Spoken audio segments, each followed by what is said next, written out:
அனைவருக்கும் வணக்கம். தனுசு ராசினியர்களுக்கு நிகழ இருக்கும் புத்தாண்டான 2025ஆம் ஆண்டு ஒரே நாளில் கோடீஸ்வர யோகம் பெறக்கூடிய அளவிற்கு எண்ணற்ற நன்மைகள் தனுசு ராசினியர்களான உங்களுக்கு அமையிருக்குங்க. அந்த வகையில தனுசு ராசினியர்களுக்கு இந்த புத்தாண்டில் என்ன மாதிரியான நன்மைகள் எல்லாம் ஏற்பட இருக்கு, கிரக நிலைகளின் ரீதியாக அமையிருக்கும் சாதகங்கள் என்ன, பாதகங்கள் என்ன, மேலும் என்ன மாதிரியான முன்னேற்றங்கள் எல்லாம் ஏற்பட இருக்கு இந்த புத்தாண்டான 2025ஆம் ஆண்டில் ஆரம்பத்தில் கிரகங்களுடைய சஞ்சார நிலைகள் என்ன என்று பார்க்கும்போது ரிஷபத்தில் குரு பகவானும், கடகத்தில் செவ்வாய் நீச்சம் மற்றும் வக்ரம் பெற்றும், கன்னிராசியில் கேதுவும், விருச்சகத்தில் புதன் பகவானும், தனுசு ராசியில் சூரியனும், மகரத்தில் சுக்கிரனும், கும்பத்தில் சனி பகவானும், மீனத்தில் ராகுவும் சஞ்சரிக்கிறாங்க. இந்த கிரகங்களுடைய சஞ்சார நிலைகளின் காரணமாக தனுசு ராசினியர்களுடைய வாழ்வில் மேலும் என்ன மாதிரியான நன்மைகள் எல்லாம் ஏற்பட இருக்கு என்பது குறித்தான முழுமையான பதிவு தான் இந்த வீடியோல நம்ம விரிவா பார்க்க போகிறோம். அந்த வகையில தனுசு ராசினியர்களுக்கு இந்த புத்தாண்டில் கோடீஸ்வர யோகம் தரக்கூடிய கிரகமாக குரு, ராகு மற்றும் கேதுவினுடைய சஞ்சாரம் அமைஞ்சிருக்குதுங்க. இந்த ஆண்டை பொறுத்த வரைக்கும் தனுசு ராசினியர்களுக்கு புதிய திருப்பங்கள் பலவும் நீங்கள் காண போகிறீங்க. 3ஆம் இடத்தில் இருக்கும் சனி முன்னேற்ற பாதைக்கு வழிவகுத்து கொடுப்பார். அதே போல் குரு பெயர்ச்சிக்கு பின் உங்களுடைய விருப்பங்கள் எல்லாம் ஒவ்வொன்றாக நிறைவேறக்கூடிய ஒரு தருணமா அமைஞ்சிருக்குது. பொருளாதார நிலை உச்சம் பெறுங்க. குருவினுடைய பார்வை உங்களுடைய ராசியில் பதிந்த பிறகு நல்ல பலன்கள் இல்லம் தேடி வருவதற்கான வாய்ப்புகள் அதிகம் இருக்குது. அதே போல இந்த புத்தாண்டை பொறுத்த வரைக்கும் உங்களுடைய ராசிநாதனான குரு 6ஆம் இடத்தில் வக்ரம் பெற்று சஞ்சரிக்கிறார். குரு வக்ரம் பெறுவது நன்மை தாங்க. கேந்திரபத்திய தோஷம் பெற்ற கிரகம் வக்ரம் பெறும்போது நன்மை செய்யுங்க. அதே போல் எதிரிகளுடைய பலம் குறையும், ஆரோக்கியத்தில் தொல்லைகள் அகலுங்க. அதே போல் நீங்கள் எடுத்த முயற்சிகள்ல வெற்றி கிடைக்கும். உங்களுடைய ராசிக்கு இந்த ஆண்டில் 4இல் ராகுவும் 10இல் கேதுவும் இருப்பதால உத்தியோகத்தில் இருப்பவர்கள் விருப்ப ஓய்வு பெற்று சுய தொழில் தொடங்குவதற்கான ஆர்வம் அதிகரிக்குங்க. விரையாதிபதியான செவ்வாய் வக்ரம் பெறுவதால் விரயங்கள் குறையுங்க. விலகி சென்றவர்கள் விரும்பி வந்து இணைய இருக்கீங்க. அதே போல் உங்களுடைய ராசிக்கு பூர்வீக சொத்துக்களை விற்று புதிய சொத்துக்கள் வாங்கி மகிழ இருக்கீங்க.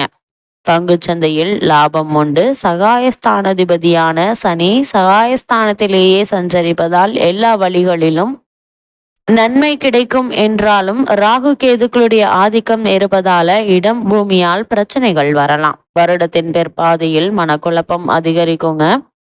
இந்த மாதிரியான நேரங்கள்ல நீங்கள் பொறுமையாகவும் நிதானமாகவும் இருப்பது மிக மிக அவசியம் என்பதை கிரக நிலைகள் அறிவுறுத்துது. குறிப்பா ஒரே நாளில் கோடீஸ்வர யோகத்தை தரக்கூடிய ஒரு கிரகமாக ராகு மற்றும் கேதுவினுடைய பெயர்ச்சி அமைகிறதுங்க. அதாவது 26/4/2025ஆம் தேதி அன்று ராகு மற்றும் கேதுக்களுடைய பெயர்ச்சி நடைபெற இருக்குது. உங்களுடைய ராசிக்கு 3ஆம் இடத்தில் ராகுவும் 9ஆம் இடத்தில் கேதுவும் சஞ்சரிக்க போகிறாங்க.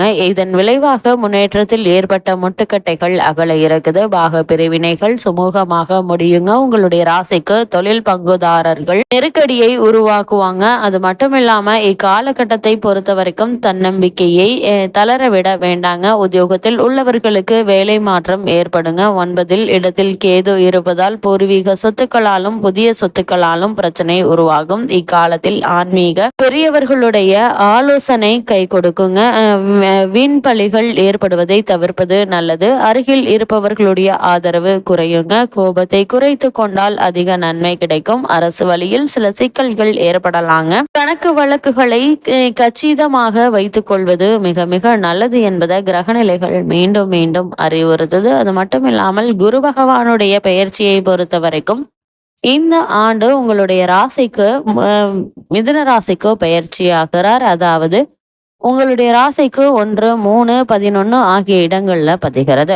உங்களுடைய ராசியில் குரு பார்வை பதிவதால் உடல் நலன் சீராக இருக்குங்க. நினைத்ததை நினைத்த நேரத்தில் செய்து முடித்து வெற்றி காணக்கூடிய ஒரு ஆண்டாகவே இந்த புத்தாண்டு அமைய இருக்குது. இந்த குருவினுடைய சஞ்சாரத்தின் காரணமாக ஒரே நாளில் கோடீஸ்வர யோகம் பெறக்கூடிய அளவிற்கு நன்மைகள் நிறைந்த ஒரு ஆண்டாகவே இந்த புத்தாண்டு அமைய இருக்கு என்பதை குரு பகவானுடைய சஞ்சாரம் தெளிவுபடுத்துது. அதே போல் தனுசு ராசி சேர்ந்த பெண்மணிகளுக்கு இந்த புத்தாண்டு தொடக்கத்தில் விரயங்கள் அதிகரிக்குங்க. குரு பெயர்ச்சிக்கு பிறகு சுப காரியங்கள் நடைபெற வழிபிறக்குங்க. சுற்றத்தார் பாராட்டும் விதத்தில் உங்களுடைய வாழ்க்கை அமையும். உங்களுடைய பெயரிலேயே தொழில் தொடங்கும் வாய்ப்புகள் உருவாகுங்க. கணவன் மனைவிக்குள் இருந்த தேவையில்லாத சண்டை சச்சரவுகள் நீங்கி இருவருக்குள்ளும் அன்பும் அந்யோன்யமும் அதிகரிக்கக்கூடிய ஒரு தருணமாகவே இந்த ஆண்டு அமையிருக்கு என்பதை கிரகநிலைகள் தெல்ல தெளிவாக அறிவுறுத்தது. தனுசு ராசினியர்களுக்கு இந்த ஆண்டில் கிரகநிலைகளின் ரீதியாக கூறப்படும் பரிகாரம் என்ன என்று பார்க்கும்போது இக்காலகட்டங்கள்ல குரு பகவான் வழிபடுவது எண்ணற்ற நன்மைகளை உங்களுடைய வாழ்வில் ஏற்படுத்தும்.